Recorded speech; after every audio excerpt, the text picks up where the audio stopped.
রিক্সা চালক একদিন যদি কাজ না করে তার চুলায় রাত্রিবেলা চুলা চলে না, তারপর মাথার ঘাম পায়ে ফেলে গায়ের রক্তকে পানি করে লক্ষ লক্ষ টাকা দিয়ে বাংলার বিভিন্ন ইউনিভার্সিটিতে তার সন্তানকে পড়িয়েছিল। তিনি ভেবেছিল সরকার আমার ছেলের গ্রাজুয়েশন কমপ্লিট হওয়ার পরে সুন্দর একটা চাকরি দিবে, বৃদ্ধ বয়সে আমার সন্তান আমার ফ্যামিলির হাল ধরবে, অসুস্থ হলে চিকিৎসার ব্যবস্থা করবে, অসুস্থ হলে আমাদের খাদ্যের ব্যবস্থা করবে। এই প্ল্যান নিয়ে যখন বাবা রাত্রি পার করছে, তারপরের দিন ক্যাম্পাস থেকে তার ছেলে বেকার সেজে বাবাকে গিয়ে বলে এই দেশে কোনো চাকরি নাই, চাকরি পেতে হলে 10 লক্ষ টাকা ঘুষ লাগবে। প্রিয় ভাইরা আমার, আজ আপনি বলতে পারেন যে সে ধন্যবাদ জানাচ্ছে। প্রিয় ভাইরা আমার, আমাদের বাংলাদেশে 5 কোটি শিক্ষার্থী। পৃথিবীর অনেকগুলো রাষ্ট্র আছে যে রাষ্ট্রগুলোতে 5 কোটি জনশক্তি নেই, 5 কোটি জনগণ নেই। আমরা এই 5 কোটি শিক্ষার্থীকে যদি জনশক্তিতে রূপান্তরিত করতে পারতাম, জনসম্পদে যদি রূপান্তরিত করতে পারতাম, আমাদের 3 ধারার শিক্ষা ব্যবস্থা বিদ্যমান রয়েছে, আলিয়া কাঠামো, কওমি কাঠামো এবং জেনারেল। সকল শ্রেণীর শিক্ষার্থীদের যদি যোগ্য করে গড়ে তুলে শিক্ষাঙ্গনকে যদি শিক্ষার সুষ্ঠু পরিবেশ তৈরি করা যেত এবং আন্তর্জাতিক পরিমণ্ডলে আমাদের দেশের মেধাবী শিক্ষার্থীদের ট্রেনিংয়ের ব্যবস্থা করিয়ে রাষ্ট্র কর্তৃক আমাদের সকল ব্যয়ভার যদি নির্ধারণ করা হতো, তাহলে এই বাংলাদেশ আরো অনেক আগে সিঙ্গাপুরকে ছাড়িয়ে যেত।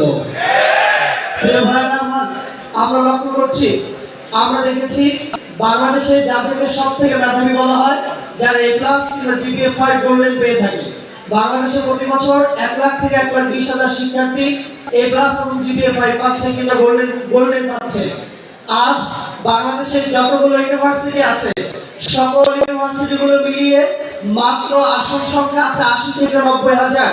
যাদেরকে আমি সব থেকে মেধাবী বলছি, 1,20,000 শিক্ষার্থীকে যদি সরকার কর্তৃক বাছাই করে মেধাবী উপাধি দেওয়া হয়, এর বাইরে অনেক শিক্ষার্থী আছে যারা 3 পয়েন্ট পাচ্ছে, 4 পয়েন্ট পাচ্ছে।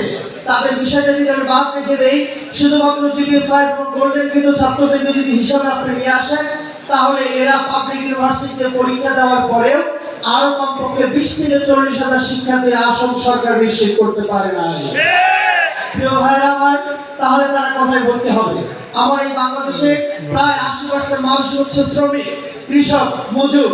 একজন বাবা একদিন যদি রিক্সা না চালায়, পরের দিন কি খাবে সে জানে না।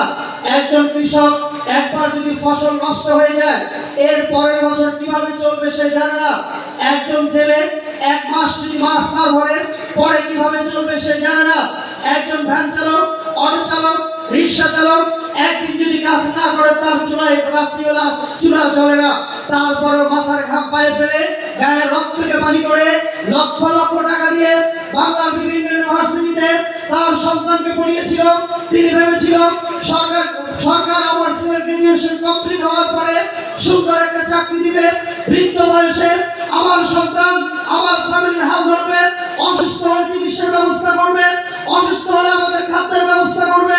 এই প্ল্যান নিয়ে যখন বাবা রাত্রি পার করছে, তারপরের দিন ক্যাম্পাস থেকে তার ছেলে বেকার সেজে বাবাকে গিয়ে বলে এই দেশে কোনো চাকরি নাই, চাকরি পেতে হলে 10 লক্ষ টাকা ঘুষ লাগবে। প্রিয় ভাইরা আমার, আজ আপনি বলতে পারেন যে সে একটি সরকারি কলেজে পড়াশোনা করবে। আমি ধরে নিলাম ফেনী সরকারি কলেজে যদি সে পড়ে, সেখানে কি মেডিকেল আছে? বরিশাল সরকারি কলেজে যদি পড়ে, সেখানে কি ইঞ্জিনিয়ারিং সাবজেক্টে আছে? পটুয়াখালী সরকারি কলেজে যদি সে পড়ে, সেখানে তো মেডিকেল সাবজেক্টে নেই। এই শিক্ষার্থীকে মেধাবী, তার ইচ্ছা ছিল ভালো একজন ডাক্তার হবে, ইচ্ছা ছিল ভালো একজন আইনজীবী হবে, ইচ্ছা ছিল ভালো একজন ব্যারিস্টার হবে, ইচ্ছা ছিল ভালো একজন প্রফেসর হবে, ইচ্ছা ছিল আন্তর্জাতিক মানের একজন ইঞ্জিনিয়ার হবে। কিন্তু বাংলাদেশের এমন একটি অভিশপ্ত শিক্ষা ব্যবস্থা বিদ্যমান রয়েছে, যার প্রেক্ষিতে মেধা ভালো রেজাল্ট করার পরেও বাংলাদেশের সরকার তাকে আসন নিশ্চিত করতে পারছে না। প্রিয় ভাইরা আমার, আজ ভারত আর পাকিস্তানের সাপে নেউলের সম্পর্ক, ভারত আর আফগানিস্তান সাপে নেউলের সম্পর্ক। এরপরে উচ্চতর ডিগ্রি অর্জনের জন্য পাকিস্তানের শিক্ষার্থীরা দেওবন্দে পড়তে পারছে, আফগানের শিক্ষার্থীরা দেওবন্দ মাদ্রাসায় পড়তে পারছে। বাংলাদেশে লক্ষ লক্ষ কওমি মাদ্রাসার শিক্ষার্থী রয়েছে যারা উচ্চতর ডিগ্রির জন্য ভারতে বাঙালি পরিচয় করতে চায়, কিন্তু ভারত সরকার বাংলাদেশকে এমন রেস্ট্রিকশন করে রেখেছে দেওবন্দ মাদ্রাসায় বাংলাদেশের কোনো শিক্ষার্থী বাঙালি পরিচয় করতে পারে না। প্রিয় ভাইরা আমার, এর কোনো সুরাহা বাংলাদেশ সরকার করেনি। আজ বাংলাদেশে হাতে গোনা কয়েকটা আলিয়া মাদ্রাসা ছাড়া ম্যাক্সিমাম মাদ্রাসাগুলো ধ্বংস হয়ে গেছে। ম্যাক্সিমাম মাদ্রাসায় নকলে সরাসরি হচ্ছে, শিক্ষার্থীদের জীবন বিধ্বংসী হচ্ছে। চরমনাই আলিয়া সহ বেশ কয়েকটা আলিয়া শুধুমাত্র পড়াশোনার ভালো একটি ব্যবস্থা আছে, এছাড়া ম্যাক্সিমাম মাদ্রাসাগুলো ধ্বংসের দোরগোড়ায় চলে গিয়েছে। প্রিয় ভাইরা আমার, আজ এই বাংলার শিক্ষার্থীদেরকে জাগ্রত হতে হবে। ইসলামী ছাত্র আন্দোলন বাংলাদেশ সেই সভাপতি পুরো বাংলাদেশে দিতে চায়। কীর্তন খোলার বুক ছেড়ে ঐতিহাসিক বঙ্গোপসাগরের কংগ্রেসে মহান সংস্কারক, মহান মুসাদ্দেদ, যিনি ছিলেন বাংলার রাখাল রাজা, তিনি ছিলেন বাংলার অলিগুল শিরোমণি, চরমনার পূর্ণভূমিতে তিনি জন্মগ্রহণ করে তিনি চিন্তা করলেন বাংলাদেশের যেইভাবে আমেরিকা পশ্চিমা আদর্শের ধ্বজাধারী চিন্তার মাধ্যমে বাংলাদেশের সকল শিক্ষার্থীদেরকে ইসলাম থেকে দূরে রাখা হচ্ছে, দিন থেকে ধ্বংস করে দেওয়া হচ্ছে, চিন্তাকে ধ্বংস করে দেওয়া হচ্ছে, তখন তিনি চিন্তা করলেন আমার সন্তানদের মতো বাংলার সকল শিক্ষার্থীরা হচ্ছে আমার সন্তান। তার প্রেক্ষিতে প্রত্যেকটা শিক্ষার্থীকে নবমী আদর্শ তৈরি করবার জন্য 1991 সালের 23 আগস্ট পীর সাহেব চরমনাই রহমাতুল্লাহি আলাইহি ইসলামী ছাত্র আন্দোলন বাংলাদেশ প্রতিষ্ঠা করেছিলেন। আজ আপনি ঢাকা বিশ্ববিদ্যালয়ে যান, চট্টগ্রাম বিশ্ববিদ্যালয়ে যাবেন, রাজশাহী বিশ্ববিদ্যালয়ে যাবেন, বরিশাল বিশ্ববিদ্যালয়ে যাবেন, জগন্নাথ বিশ্ববিদ্যালয়ে যাবেন, চারতলা পাঁচতলা থেকে একটা ছাত্র নেমে আসছে।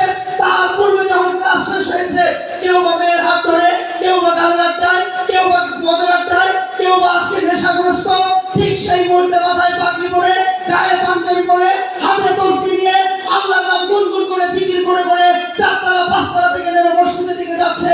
কায়মনোবাক্যে মস্তক অবনত করে আল্লাহর কুদরতি পায়ে সেজদা দিয়ে বেরিয়ে এসেছে। আপনি তাকে জিজ্ঞেস করবেন এই অন্ধকারের মাঝে তোমার মতো গোলাপ ফুল কে তৈরি করেছে? সে বলবে আমাকে তৈরি করেছে ইসলামী ছাত্র আন্দোলন বাংলাদেশ।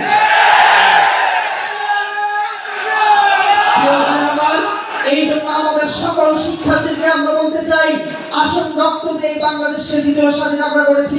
এরপরও আমরা লক্ষ্য করছি প্রত্যেক ইউনিভার্সিটিতে বৈষম্য তৈরি করা হচ্ছে, বিভিন্ন সংগঠনকে অ্যাডভান্টেজ দেওয়া হচ্ছে এবং হওয়া কর্তৃপক্ষ তাদেরকে বিশেষ সুবিধা দেওয়া হচ্ছে। ইসলামী ছাত্র আন্দোলন বাংলাদেশ এখনো অনেক শিক্ষাঙ্গনে বৈষম্যের শিকার হচ্ছে, সাধারণ শিক্ষার্থীরা এখনো বৈষম্যের শিকার হচ্ছে। যেই যোদ্ধারা রক্ত দিয়ে আমাদের দ্বিতীয় স্বাধীনতা দিয়ে গেছে, ইসলামী ছাত্র আন্দোলন বাংলাদেশ এই বাংলাদেশের যতদিন থাকবে ততদিন এই রক্তের সাথে বেইমানি করতে দেওয়া হবে না। আগামী দিনে সকল আন্দোলন সংগ্রামে থাকবার আহ্বান জানিয়ে আমার বক্তব্য শেষ করছি।